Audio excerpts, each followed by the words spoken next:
नमस्कार मित्रांनो, आज मी तुमच्यासाठी घेऊन आलो आहे शिवरात्रवात। तर जसं की आपण बघता आहात एक छोटा कापसाचा पीस घ्या, तुकडा घ्या आणि जसं आपण मागच्या व्हिडिओमध्ये पाहिलेलं कार्तिक पौर्णिमेची वात बनवताना जसं आपण सूत बनवतो काढतो तसे सूत काढा। ते सूत काढून झाल्यानंतर अशा प्रकारच्या एका बंडलला ते गुंडाळून घ्या व्यवस्थित। असं सूत गुंडाळून अखंड मोठा सूत तयार होईल आणि त्याचा एक पूर्ण बंडल तयार झाल्यानंतर पुढच्या प्रोसेसला जा।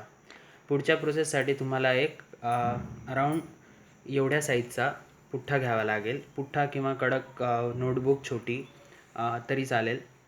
आता त्या सुताचे टोक पकडून त्या पुठ्ठ्याला किंवा वहीला गुंडाळायला सुरू करा।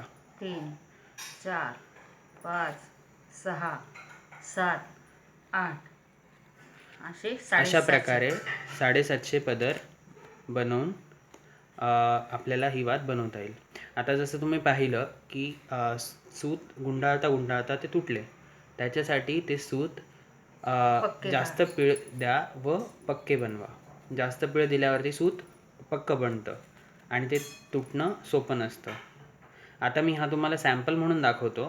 हे अशा प्रकारे काढून आणि मग नंतर त्याला पीळ देऊन ही जी इथे बाजूला ठेवलेली आहे अशी 750 पदरची 750 पदरची वात तयार होते।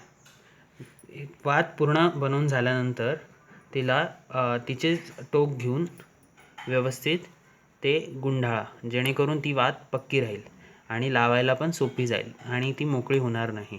जसं तुम्ही याला बघता आहात, हा दोरा जर अखंड सुताचा भाग राहिला तर ते चांगलं राहील। धन्यवाद मित्रांनो माझा व्हिडिओ बघण्यासाठी। आता शेअर करा, लाईक करा आणि जर तुम्हाला अजून असे व्हिडिओ हवे असतील तर माझे चॅनल सबस्क्राईब करा। थँक्यू।